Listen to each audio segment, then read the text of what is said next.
Primero, ¿qué es una reacción química? Existen muchas definiciones de reacciones químicas. Una que me gusta tomar para este tipo de cálculos es un proceso de ruptura y formación de enlaces químicos alterando propiedades químicas y estructurales sin afectar sus propiedades nucleares.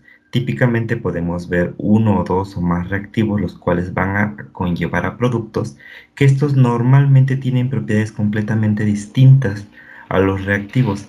Esto debido al reordenamiento que hay en los átomos. En las dos imágenes podemos saber un claro ejemplo. En el caso del metano, cuando reacciona con oxígeno, el metano es altamente comburente, tiene la facilidad de generar explosiones y una reacción altamente endotérmica. Sin embargo, el dióxido de carbono y el agua no. Lo mismo pasa de este lado. Tenemos al ácido clorhídrico y el hidróxido de sodio, un ácido muy fuerte y una base muy fuerte, pero una vez que reaccionan forman cloruro de sodio, del cual está compuesta en su mayoría la sal de mesa y agua. Entonces, esto nos demuestra cómo una reacción química puede alterar completamente este tipo de propiedades. Todo este curso se va a basar en estudiar estas reacciones químicas para las diversas aplicaciones que le podemos dar, y en especial ustedes como biotecnólogos. Hay muchos tipos de clasificaciones de reacciones químicas. Podemos ver que sean de acuerdo al tipo de reacción, a los niveles energéticos, a la reversibilidad y una cuarta clasificación que tocaremos un poco más adelante. Si lo vemos desde el tipo de reacción, típicamente, valga la redundancia, se clasifican en descomposición, síntesis o adición, sustitución, doble sustitución. Esto que ustedes vieron previamente, bueno, una reacción de descomposición se caracteriza porque a partir de una sustancia se pueden formar dos o más productos. Esto típicamente en función de tiempo o de la acción de calor o algún tipo de energía. Las de síntesis y adición son todo lo contrario. En este caso, dos o más reactivos se conjuntan para formar un solo producto. Las reacciones de sustitución tienen que ver mucho con el desplazamiento de un átomo. Podemos ver en la ecuación que A forma ahora enlace con B y C sale libre. Esto normalmente lo podemos ver en las reacciones cuando se hacen con un reactivo particular, como puede ser el oxígeno, hidrógeno o algún metal. Las reacciones de doble sustitución, por su lado, es una reacción combinada donde una parte, sobre todo positiva, y otra parte negativa de los tipos de las sustancias pues, van a intercambiar iones y cationes. Esto va a facilitar la formación de productos más estables. Tomando este término de estabilidad, nacen el tipo de procesos. Hay procesos que se conocen o reacciones de tipo endotérmicas, donde esta reacción requiere energía para ocurrir. Normalmente esto requiere una alta cantidad y está consumiendo energía en función del tiempo. No confundir con los conceptos de energía de activación. Por otro lado, los procesos exotérmicos, estos liberan una gran cantidad de energía. Las reacciones más comunes de este tipo de procesos son las de combustión, aunque necesiten una chispa, energía de activación para iniciar el proceso, el estado energético neto es negativo de manera que se está liberando energía. Otro tipo de clasificación muy importante son la reversibilidad. Una reacción irreversible es aquella que los reactivos pasan a ser productos y los productos no pueden pasar a ser reactivos. Sin embargo, en una reacción reversible, los productos pueden pasar a ser reactivos. Aquí entran muchos conceptos que los invito a recordar en esto último para ver el tipo de constante que se puedan calcular, la energía que requiera este proceso, la energía de activación, si es un paso concertado o no concertado, cómo se calcula la constante de equilibrio, la energía libre de Gibbs. Entonces, todo ese tipo de términos pues, nos van a ir funcionando poco a poco durante este curso. En diagrama general hay muchas formas de clasificar los tipos de reacciones químicas. Energética por tipo de transformación, algunos ya lo clasifican por tipo de partículas y precipitan, neutralizan. Una muy interesante que a mí me gusta trabajar y que va a ser objeto de estudio de es las clasificaciones por velocidad, si son rápida o lenta. Pero para saber si una reacción es rápida o lenta, pues hay que conocer lo que se conoce como su cinética. Enfocándonos más al tema de la primera unidad, pues es hablar sobre la cinética química. La cinética química es una rama de la química, una ciencia que se encarga del estudio de la transformación de los reactivos a productos a nivel de interacción de partículas, destacando el tiempo y la transformación. Si recuerdan, hace rato mencionábamos energías de activación, esa energía que se necesita para llegar al estado de transición y después caigamos en los productos. la delta H de reacción, que nos va a decir si es endotérmico o exotérmico, pero el tiempo que le tome pasar de reactivos a productos involucrando todo este proceso, lo podemos ver en esta imagen como al inicio tenemos un tipo de partículas, después se transforma a otro y al final tenemos más de la segunda que del primer tipo. Este tiempo es lo que se encarga de estudiar la cinética, lo cual es de vital importancia para todo lo que se conocen como procesos industriales, ya que el tiempo es un factor económico de alta incidencia y de alto coste económico. Entonces, la cinética química, ¿qué estudia? La velocidad de reacción. ¿Cómo la estudia? Nos podemos ir hasta el nivel basal, hasta la química cuántica, y lo estudia de manera por las teorías de colisiones o la teoría de complejos activados. A nivel físico, a nivel real, a nivel biotecnólogo, nos basamos más en el estudio de la velocidad de reacción, y esta porque está influenciada por muchos parámetros: la naturaleza y el estado físico de los reactivos, la concentración, la temperatura, los catalizadores.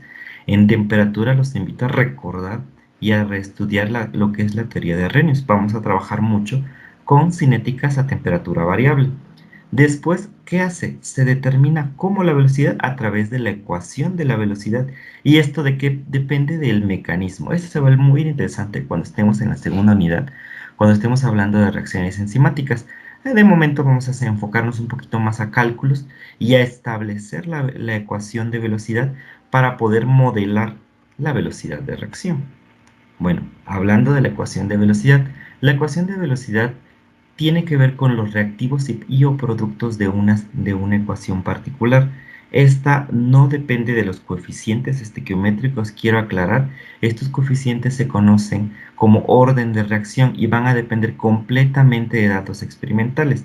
Por ejemplo, para una reacción general, la velocidad está dado en los reactivos con el signo negativo, esto explicando que hay una desaparición de los reactivos en función del tiempo.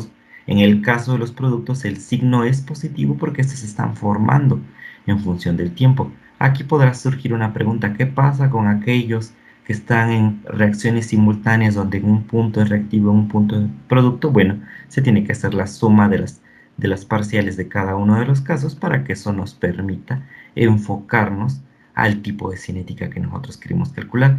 El establecer esta ecuación es el objetivo principal de esta primera unidad. Se considerará aprobada la unidad si ustedes pueden calcular, establecer y determinar todos los parámetros que involucra una ecuación de velocidad.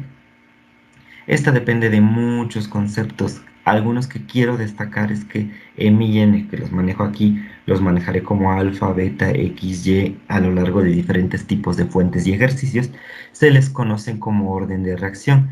El orden de reacción total es la suma de todos los órdenes. Entonces nosotros podemos decir que esta ecuación es de orden n con respecto a y de orden m con respecto a b, pero la ecuación es de orden general, la suma de n más m. Quiero decir que estos no son ni números enteros exclusivamente, pueden ser fraccionarios y no tienen nada que ver con los coeficientes de balanceo de la ecuación estequiométrica. La constante de equilibrio igual se le conoce como constante, perdón, como constante de velocidad, la cual no depende ni tiene nada que ver con las constantes de equilibrio de concentraciones ni de presiones. Este depende únicamente de la temperatura de la reacción. Tenemos aquí algunos ejemplos. La reacción de hidrógeno molecular con yodo molecular en estado gaseoso nos da 2 moléculas de yoduro de hidrógeno. Podemos ver que aquí la velocidad, pues la constante por la concentración de hidrógeno por la concentración de yodo. Pareciera que sí depende de los coeficientes, pero vemos la misma reacción, pero en vez de hecha con yodo se hace con bromo. Vemos que el coeficiente del orden de reacción del bromo es a la 1/2, nada que ver con su coeficiente estequiométrico. De aquí la importancia de no confundir. Eso no quiere decir, y es estrictamente necesario siempre tener la ecuación balanceada al momento de trabajo, pero eso no quiere decir que estos, los órdenes de acción, tengan que ver, ni las constantes tengan que ver con otros conceptos que ya ustedes han venido trabajando. Entonces viene la pregunta: ¿cómo calculamos esto? Bueno, esta primer clase se va a dedicar a determinar estos valores de acuerdo a diferentes métodos. ¿Qué necesitamos saber? Bueno, necesitamos saber en función del tiempo el número de moléculas. Si tenemos una reacción de A que produce B, pues estaremos viendo que A disminuye en función del tiempo porque se está consumiendo, mientras que B incrementa porque se está formando.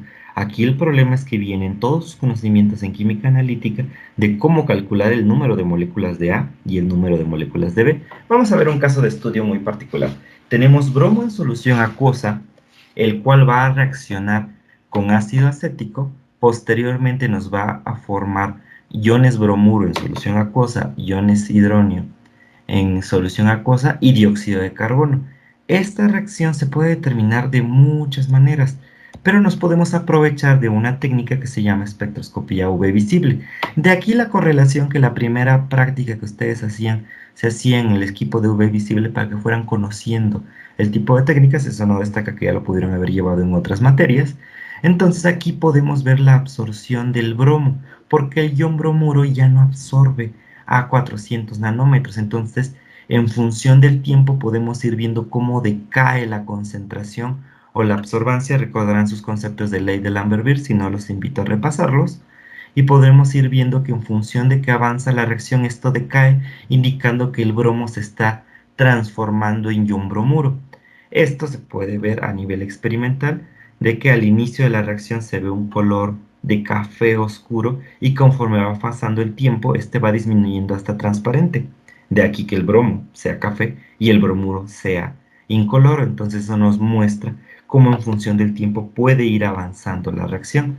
Y de hecho podemos, en base a esto y a la ley de Lambert-Beer, calcular la concentración del bromo en función del tiempo. Y podemos ver que al inicio teníamos una alta concentración y al final cada vez una concentración menor, y eso solo en un tiempo de 400 segundos. Para esta reacción cabe destacar que se manejó ácido fórmico, perdón, en exceso, esto con la finalidad de que la reacción dependiera únicamente del bromo, y también porque ya se conoce que la cinética en este caso depende de la concentración del bromo, ya que es más sencillo poder ir calculando. Alguien podría decir, bueno, yo puedo medir el dióxido de carbono desplazado, correcto, y ustedes podrían calcular en función del tiempo la concentración de dióxido de carbono que se está formando. Es completamente correcto. Alguien dice, voy a determinar el pH, voy a determinar la concentración de iones hidrógeno, también se puede. Aquí tendrán que tener cuidado porque tendrían una reacción simultánea de equilibrio con la disociación que existe del ácido fórmico.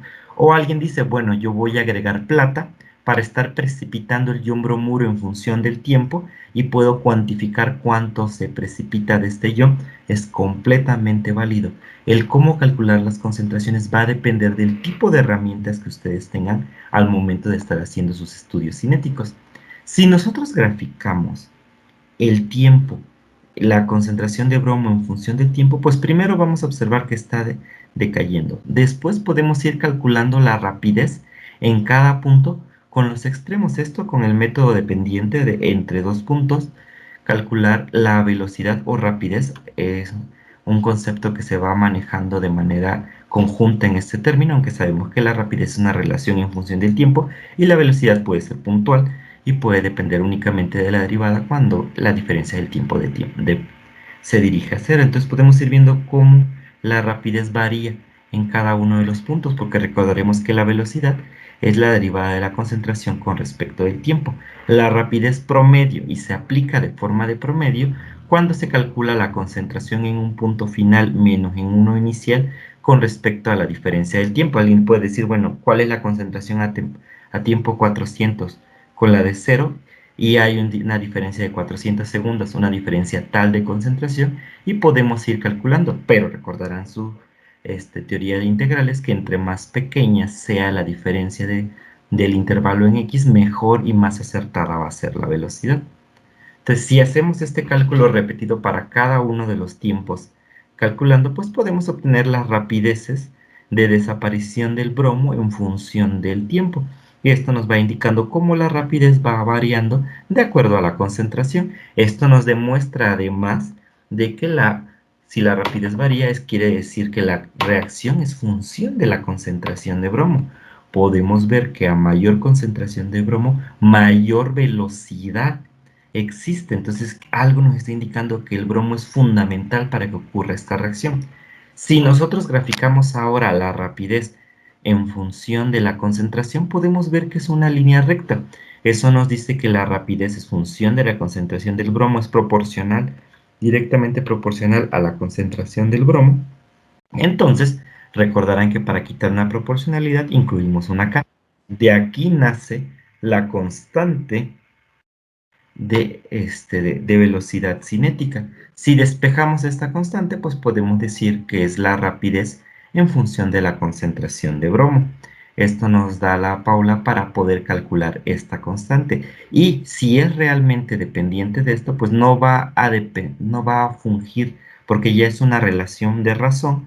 En qué puntos lo calculen ustedes, la constante les va a dar exactamente lo mismo. De aquí forma que esta constante, si lo vemos como ecuación, es la pendiente de esta recta y como podemos observar es una línea recta, entonces su pendiente no es variable, es constante. Aquí en este punto, chicos, les voy a dejar una actividad complementaria. ¿Qué quiere decir esto? Que no es una actividad que ustedes tengan que hacer por calificación, sino es una actividad que ustedes tienen que hacer porque son conceptos que tienen previos a este curso y además voy a utilizar estos conceptos para ir avanzando más adelante. Deberán revisar conceptos para el uso de velocidad inicial de reacción, revisar el cálculo de concentraciones en función de la ecuación del gas ideal, transformar los cálculos anteriores si se contara con datos de presiones totales y o parciales, aplicar el concepto de velocidad de reacción a los conceptos de estequiometría para calcular uno en función del otro en una ecuación balanceada. Los invito a que en este momento, si no tienen suficientemente frescos estos conceptos, pausen la clase para que ustedes los revisen, busquen sus fundamentos y después puedan ir avanzando poco a poco en cada uno de los mismos. Bueno, si ya cumplieron con la actividad anterior, les voy a presentar un caso de estudio. Tenemos el caso de estudio del agua oxigenada, el cual a temperatura ambiente se descompone en agua líquida y en oxígeno gaseoso. Si tenemos esto en un sistema cerrado o un sistema de pistón, podremos ir viendo que toda la presión que se genera o desplazamiento del pistón en su caso se va a deber al oxígeno gaseoso formado. Recordando nuestra ley del gas ideal, para condiciones adecuadas podemos despejar y nos quedaría el número de moles sobre volumen de oxígeno. Esto es lo mismo que la concentración molar de oxígeno. Aquí cabe destacarles que todos los cálculos normalmente se hacen en función de la concentración molar. Otro concepto importante, si no recuerdan en este momento, que será bueno que ustedes vayan a recordar cómo calcular molaridad. Entonces, si despejamos esto, obtenemos que la molaridad de la concentración del oxígeno es el inverso de la R y la temperatura a una temperatura constante por la presión. Entonces, normalmente, como había dicho, lo que está variando es la presión y lo que nosotros podemos medir es la presión en función del tiempo. La rapidez va a ser el cambio de concentración con respecto al tiempo. Bueno, si sustituimos concentración, va a ser el inverso de la constante de los gases ideales por la temperatura, esto por el cambio de presión en función del tiempo. Y miren, de esta forma nosotros podríamos calcular cuál es el cambio de velocidad y obtendríamos el cambio de presión en función del tiempo, son de 0.12 milímetros de mercurio por minuto. Si nosotros hacemos la sustitución adecuada, podremos expresarlo en términos de molaridad por minuto.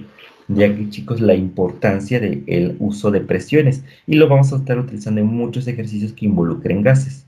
Por el otro tema que les quedó de actividad complementaria, podemos ver, tenemos una reacción A 2A queda B. Bueno, la razón o relación de velocidad se calcula dividiendo sobre el coeficiente estequiométrico. No tiene nada que ver con el orden de reacción, aclaro, de nuevo, en el cambio de concentración con la función del tiempo. Y esto va a ser igual a que la mitad de moles que se están reaccionando con respecto a es la cantidad de moles que se están formando de respecto de B. Si lo vemos de manera general en una ecuación compleja, pues decimos decir negativo en el caso de los reactivos, el inverso del coeficiente estequiométrico por el cambio de la concentración de cada reactivo en función del tiempo. Lo mismo pasa en B, en C y en D se vuelve positivo ya que se está formando este en función del tiempo. Vamos a hacer un caso de estudio para que no hablemos simplemente de relaciones matemáticas. Supongan que en un momento determinado de la reacción, que se muestra aquí de 4 moléculas de dióxido de nitrógeno más oxígeno gaseoso, nos dan 2 moléculas de pentóxido de nitrógeno. El oxígeno molecular está relacionado con la rapidez, está reaccionando, perdón, con una rapidez de 0.024 molar por segundo, que quiere decir que se consume esa cantidad en función del tiempo. ¿Con qué rapidez se está formando el pentóxido de nitrógeno y con qué rapidez está reaccionando también el dióxido de nitrógeno. ¿Será esto suficiente para calcularlo en este momento? Bueno, vamos a ver. Recordamos, habíamos dicho que la razón es el inverso de los estequiométricos. Bueno, si lo aplicamos para rapidez en nuestro caso particular, en el caso del dióxido de nitrógeno, pues sería 1/4 la velocidad del dióxido de nitrógeno. La del oxígeno sería solo esa negativo dado su coeficiente. Y la del pentóxido de nitrógeno sería 1/2 con el signo contrario. Entonces, si nosotros sabemos que la velocidad de desaparición del oxígeno es de 0.024 molar por segundo, si aplicamos este principio de estequiometría y velocidad de reacción para calcular la del pentóxido de nitrógeno y despejamos, obtendríamos que la formación de pentóxido de nitrógeno es el doble, con el signo contrario es 0.048 molar por segundo. Lo mismo se aplicaría para el caso del dióxido de nitrógeno. Sabemos que el negativo de 1/4 de la velocidad o rapidez del dióxido de nitrógeno es igual a el negativo de la velocidad del oxígeno. Entonces, si lo calculamos, sería 4 veces la velocidad del oxígeno, lo que se estaría dando un valor de menos 0.096 molar por segundo. Esto se parece mucho al hecho, y de ahí viene la relación estequiométrica, es decir, que por cada mol de oxígeno se estarán consumiendo 4 moles de dióxido de nitrógeno y se estarán formando 2 moles de pentóxido de nitrógeno. Esta es la relación estequiométrica de la información que nos está dando. Bueno, ok, ya que cubrimos esta parte que no era del temario, pero va a ser muy importante, que ustedes ya debían de conocer previamente, vamos a pasar al cálculo de coeficientes del orden de reacción. Para cualquier ecuación nosotros podemos escribir, ya sea en función de reactivos y o productos, de reactivos o productos, perdón, la velocidad de ecuación. Entonces, si tenemos una reacción que da A a la A más B, que nos da C más D, la ecuación de rapidez nos daría una constante por la concentración de A a la X, que no tiene nada que ver con los coeficientes, por B a la Y, que no tiene nada que ver con los coeficientes estequiométricos, sino estos son los órdenes de reacción. Por ejemplo, vamos a aplicarlo a un caso de estudio para que ya hablemos de números. Tenemos una reacción de flúor gaseoso que reacciona con dióxido de cloro, ahorita tan famoso con el hecho del COVID, y ya no hablaremos de ello, con una relación de 2 moles para darnos el dióxido de cloro y flúor. Esta reacción es una reacción de adición, donde estamos realizando dos tipos de reactivo para dar un tipo de producto muy particular, altamente tóxico, cancerígeno y se utilizaba mucho en varios medios de insecticidas. Entonces nosotros tenemos algunos datos. Recordarán que una de las actividades era la importancia de la rapidez inicial. Entonces nosotros tenemos las concentraciones que se le agregan de cada uno de los reactivos en diversas situaciones y eso nos devuelve una rapidez.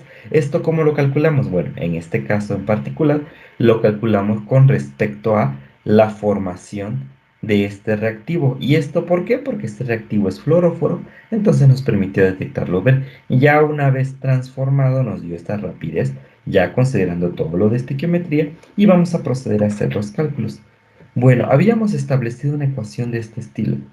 Para esta reacción, pues podríamos escribir diversas ecuaciones, ya sea donde K multiplicado por la concentración del flúor al coeficiente 1, por el flúor al dióxido de cloro, perdón, al coeficiente 1, o alguien diría, bueno, es que vamos a ver si se parece, si coinciden los coeficientes de orden de reacción con los estequiométricos, lo podemos escribir así, o inclusive si decimos que no depende del flúor gaseoso como hace rato, y lo ponemos 0 para eliminarlo y que solo dependa del dióxido de cloro, lo podemos hacer. ¿Cuál es la característica? Un método no muy utilizado, pero si se lo llegan a topar, es proponer diversas formas de la ecuación de velocidad y empezar a calcular la constante. Y la constante debe de ser la misma independientemente de las reacciones que lo pongan. Por ejemplo, calculamos la constante para el primer grupo de datos. ¿Cuál era ese primer grupo de datos? La condición 1. Les recomiendo que si les cuesta memorizarlo, tomen una captura y tengan estos datos a la par que lo estamos haciendo en la siguiente diapositiva. Entonces ya calculamos, para el primer orden nos da de 1.2, de molar a la menos 1, segundo a la menos 1. Si lo calculamos con este método, nos da de 120, perdón, aquí, molar a la menos 2, segundo a la menos 1. Y lo mismo nos da en este caso cuando es de 1, que se elimina la molaridad. ¿Qué pasa si ya lo hacemos con el segundo caso? Aquí vemos que nos da de nuevo el mismo valor. Sin embargo, en este caso nos da ahora 30, que quiere decir que no corresponde a esta ecuación de velocidad. En el tercer caso nos vuelve a dar el mismo. Esto es indicativo que podría ser de esta forma o de esta forma. Si pasamos y hacemos en la tercera ocasión, aquí ya vemos, perdón, en la segunda ocasión nos daba el mismo valor. Si pasamos a la tercera experimento, vemos que no nos da el mismo valor. Entonces quiere decir que tampoco es de este orden. Sin embargo, en los tres casos nos dio correcto esta cinética y esta ecuación, indicando que la forma adecuada sería esto. ¿Esto cómo se explica? Bueno, dirían, ¿por qué en el tercer caso nos dio bien la constante? ¿Por qué? Porque entre el primero y el segundo, el segundo caso, la concentración de flúor no varía. Entonces, como no varía y en la tercera ecuación recordarán que descartamos a la concentración de flúor, por eso no habíamos notado sensibilidad, pero podemos ver que en el tercer caso sí varía la concentración de flúor y eso hace que varíe la rapidez mostrando una dependencia. Entonces, este método era el comúnmente utilizado al inicio cuando se empezaron a hacer este tipo de cálculos. ¿Qué información nos da este método? Uno, las leyes de rapidez o de velocidad siempre se determinan de forma experimental. No hay métodos matemáticos para determinarlo. A partir de las concentraciones de los reactivos y la rapidez inicial es posible determinar el orden de reacción, por lo tanto, al final la constante de rapidez de reacción. El orden de reacción se define en términos de las concentraciones de los reactivos, no de los productos. Eso es un dogma que se utiliza para este tipo de cálculos. Siempre va a ser en función de los reactivos. El orden de un reactivo no está relacionado, y lo vuelvo a repetir porque es un error muy común que yo veo cuando los estudiantes hacen este tipo de cálculos, no está relacionado con el coeficiente estequiométrico del reactivo y de la reacción global balanceada. Bueno, esta era la reacción que teníamos hace rato. Obviamente no se calcula de esa manera, sería muy tedioso estar repitiendo muchos métodos. Lo que se hace es en base a la teoría de relaciones. ¿Qué quiere decir? Yo voy a hacer el cociente de la velocidad 1 con la velocidad 2 y escribo la ecuación donde decimos que K por la concentración de flúor a la alfa en la concentración 1 alfa no conozco el coeficiente, aunque ya lo calculamos previamente, vamos a hacerlo desde cero. El dióxido de cloro a la beta, que sería su orden de reacción, y lo mismo pasa abajo, pero con relación a las concentraciones del segundo caso de estudio. Si lo sustituimos para el primer caso de estudio, la velocidad es de 1.2 por 10 a la menos 3 molar sobre segundos, y la constante, que no lo sabemos, por la concentración 0.1 a la alfa de flúor por la 0.01 de dióxido de cloro a la beta.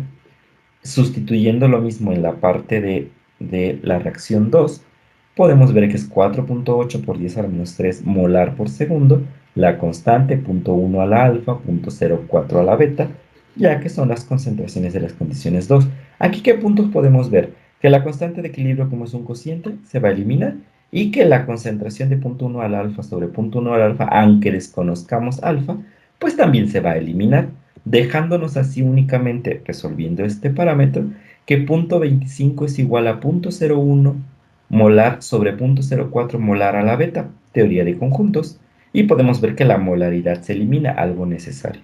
Si después a esto le aplicamos logaritmo, pues diríamos que el logaritmo de 0.25 es igual al logaritmo de este cociente a la beta. Ley del logaritmo, la beta lo podemos bajar como múltiplo, despejamos a la beta y nos da que es logaritmo de 0.25 sobre el logaritmo de la cociente de las concentraciones, que también es 0.25, haciéndonos que beta, el orden de reacción con respecto al dióxido de cloro, es de 1. Mismo proceso podemos realizar para el caso de ahora combinar la velocidad 1 con respecto a la velocidad 3. Tenemos las mismas ecuaciones, pero ahora cada una de sus condiciones. Si sustituimos, pues tenemos que es 1.2 por 10 a la menos 3 molar sobre segundo sobre 2.4 por 10 a la menos 3 molar sobre segundo. Tenemos las constantes. Ahora en este caso podemos eliminar el hecho de la concentración del dióxido de cloro, aunque ya conocemos su coeficiente. Si no lo conociéramos, podríamos resolverlo igual. Entonces ya nos quedaría únicamente en función de las concentraciones del flúor, esto dejándonos entonces el cálculo de alfa. Finalmente, alfa nos daría el logaritmo de 0.5, que corresponde al cociente de estos, sobre el logaritmo del cociente de las concentraciones, que vuelvo a decir es 0.5, entonces nos daría de 1. Eso nos dice que la velocidad de reacción se calcula, o la ecuación de la velocidad de reacción es K por la concentración de flúor al orden 1 por la concentración de cloro al orden 1, diciendo esto que el orden global de la reacción es de orden 2. ¿Qué nos faltaría calcular aquí? La constante. Entonces despejamos la ecuación, sustituimos los valores y nos da 1.2 a la 1 sobre molar sobre por segundo. Esto nos da lo que previamente ya habíamos obtenido, siendo así la ecuación correcta, 1.2 molar a la menos 1, segundo a la menos 1, por la concentración de flúor, por la concentración del dióxido de cloro. Es muy importante que ustedes hagan aquí su análisis y digan, bueno, molar a la menos 1 por molar al cuadrado me da molar. Y recuerden que las unidades de rapidez o de velocidad es molar sobre segundo. Entonces, esta es la forma más ortodoxa y fácil de calcular. Los invito a que en esta parte revisen, hagan los cálculos ustedes, repitan esta sección del video, esto a fin de que ustedes entiendan muy bien este método, porque este método vamos a utilizar en los siguientes ejercicios. Entonces, bueno, vamos a hacer otro ejercicio para que nos quede claro. Dice, la reacción del óxido nítrico con hidrógeno a 1280 grados es la siguiente. A partir de los siguientes datos medidos a dicha temperatura, determine 1. La ley de rapidez, es decir, la ecuación. 2. La constante de velocidad. 3. La rapidez de la reacción cuando están estas concentraciones en particular. Lo mismo nos da 3 experimentos, nos pueden dar más o menos experimentos del mismo proceso. Un truco muy típico que se usa cuando se ve es que vemos, en este caso 2 y 3 tienen la misma concentración de dióxido de monóxido de nitrógeno. Esto me indica que se van a eliminar. 1 y 2 tienen la misma concentración de hidrógeno. Esto me indica que se van a eliminar. Entonces, esa es la forma en la que ustedes pueden ir escogiendo cómo hacer sus razones y coeficientes.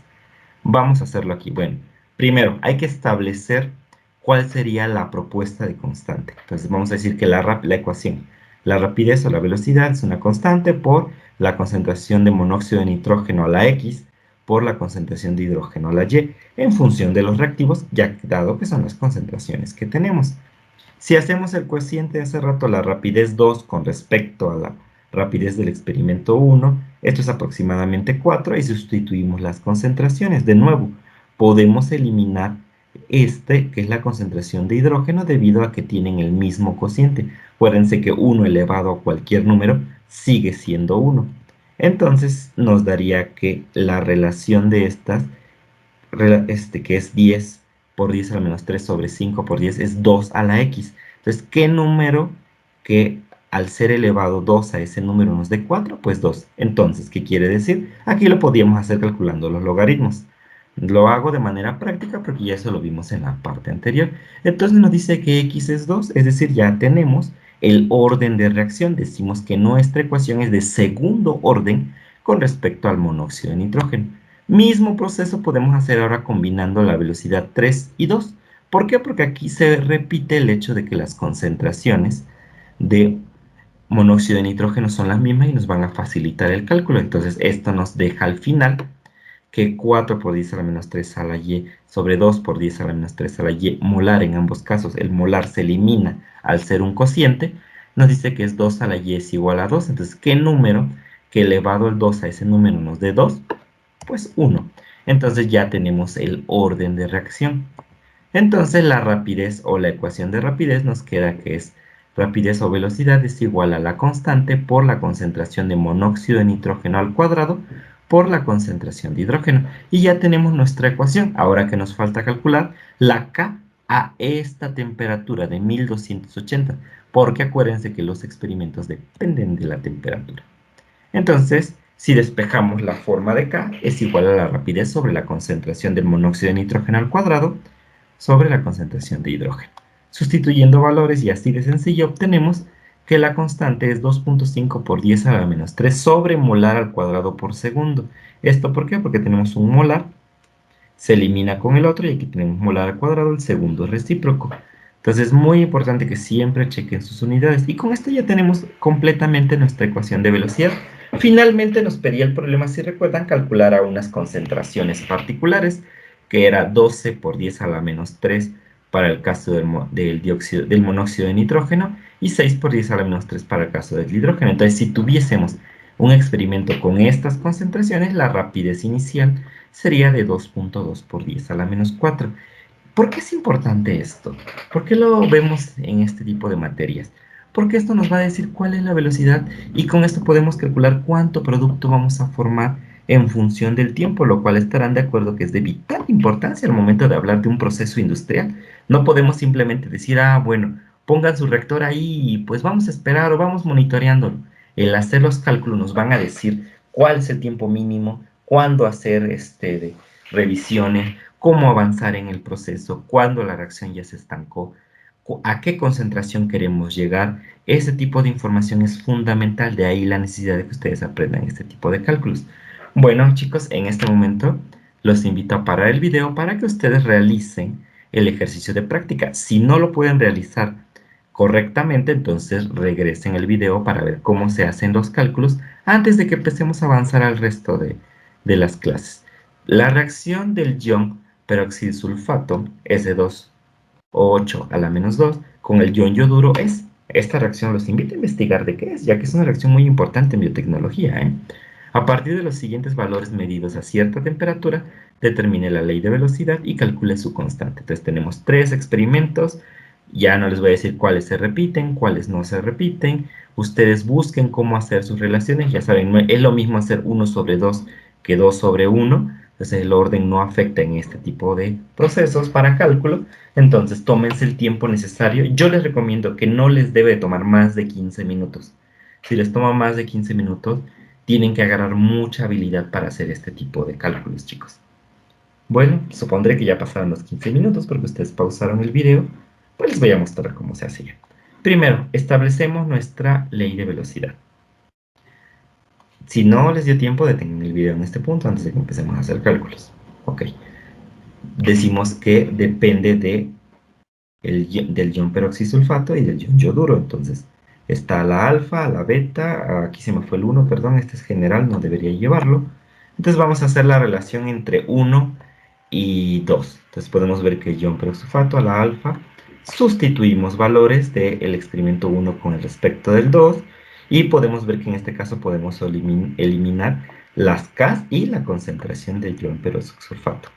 Sustituyendo y despejando nos daría que beta es igual al logaritmo natural de 2, porque esto es 2, sobre la relación de 0.034 sobre 0.37, que también es 2.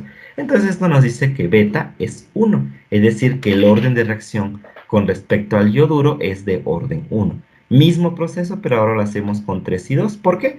Porque ahora podemos eliminar la concentración de yoduro, además de K. Si obtenemos esto, nos vuelve a dar alfa, logaritmo natural de 2. Vemos que la velocidad es el doble, las concentraciones son el doble uno respecto al otro, y nos da que es de orden 1.